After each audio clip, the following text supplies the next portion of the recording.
আসসালামু আলাইকুম। Half minute রেসিপির পক্ষ থেকে সবাইকে শুভেচ্ছা অভিনন্দন। আজ বাজার থেকে গরুর মাংস নিয়ে আসলো। গরুর মাংসের কেজি হচ্ছে 800 টাকা। কত সুন্দর গরুর মাংস। আর এখানে বরিশালের বাজারে, প্রত্যেকটা বাজারে তাজা সকালবেলা গরু কাটে, খাসি কাটে, আহ, এবং খুবই সুস্বাস্থ্য অধিকারী গরু ছাগলগুলি আমি চোখে দেখেছি। আর প্রচুর পরিমাণে সারি সারি গরুর গোস্তের দোকান, ছাগলের গোস্তের দোকান। এখানের মানুষ প্রচুর পরিমাণে ভোজন রসিক, খেতে খুব পছন্দ করেন এবং অতিথিপরায়ণ। আর বরিশালের মানুষগুলো ভীষণ ভীষণ সুন্দর। আর মেয়েরা কি বলবো, মনে হচ্ছে যে স্বর্গের পরী। যখন স্কুল কলেজ ছুটি হয় তখন দেখি এত সুন্দর মেয়েরা, আমার তো মাথা ঘুরে যায়। আহা, এত সুন্দর! না জানি জান্নাতের সুরভরি কত সুন্দর। এরা প্রচুর পরিমাণে মাছ, মাংস, শাক সবজি খায় বরিশালের মানুষ। আর বরিশালের মানুষ তো ভীষণ ভীষণ ভালো। এদের সাথে যদি একটু মিলেমিশে থাকা যায় তাহলে এরা কলিজা কার্পেট করে দেবে, কলিজা ফ্রাই করে খাওয়াতে পারবে। আর যদি একটু রাগিয়ে দেওয়া যায় তাহলে বাঁশ দিয়ে একদম মাথায় টাস করে পিটান মারবে, মাথা ফাটিয়ে ফেলবে। এই অবস্থা। বরিশালের মানুষের যেমন রাগ, আবার তেমনি শান্ত, ভদ্র, অতিথিপরায়ণ। যাই হোক, বরিশালে এসেছি আর ভালো মন্দ খাচ্ছি,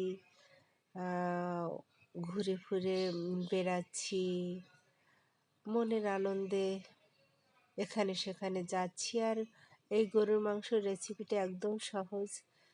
তেলের ভিতর পেঁয়াজ, রসুন, আদা বাটা, মশলা সব কিছু একত্রে মিমু দিয়ে সুন্দর করে ও রান্না করে। এটা আসলে মিমুর একান্ত নিজের প্রসেস অনুযায়ী ও রান্না করে। ও আসলে রান্না শেখেনি, কিন্তু ওর রান্নার হাত এত ভালো, দেশ বিদেশের মানুষ ওর হাতের রান্না খেয়ে খুব প্রশংসা করে। আমার কাছে ভীষণ ভালো লাগে। আর ও মূলত বাবলুর জন্যই কাটা মশলা দিয়ে রান্না করে। আমার বাবলু সোনা আবার বাটা মশলা দিয়ে রান্না করলে সে সেটা খেতে চায় না, কারণ বাটা মশলা দিয়ে রান্না করলে গ্রেভিটা এত ঘন হয়, সেই ঘন গ্রেভি আমার বাবলু সোনা পছন্দ করে না। তাই আমার বাবলু সোনার জন্য মিম মূলত কাটা মশলা দিয়েই রান্না করবে। খুব সাধারণ প্রসেসে রান্না করা পেঁয়াজ, রসুন, আদা ছেঁচা, এগুলো সুন্দর করে তেলে একটু ব্রাউন কালার করে হলুদের গুঁড়ো, মরিচের গুঁড়ো, ধনিয়ার গুঁড়ো, জিরে গুঁড়ো আর গরম মশলা দিয়ে একটু কষিয়ে নিল।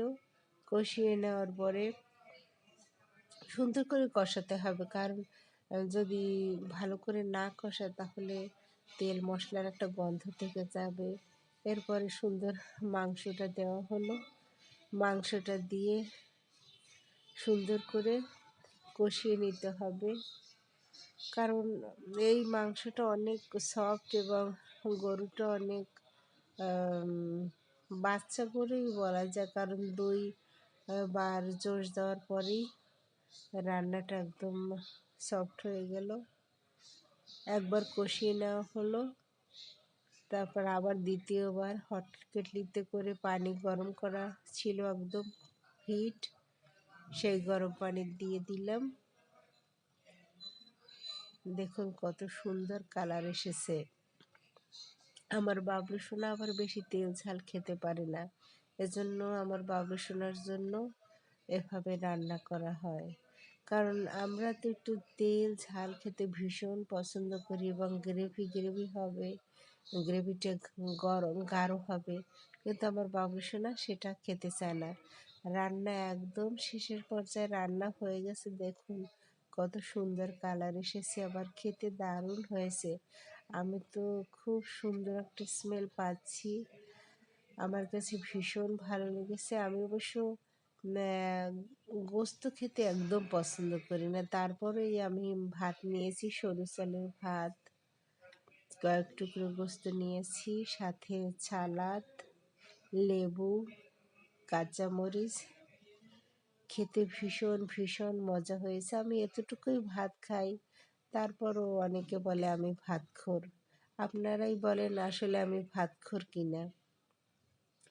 আমি সব কিছুই কম কম খাই, বেশি খেতে আমি পছন্দ করি না, আর বেশি যে মানুষ খায় তাদেরও আমি পছন্দ করি না।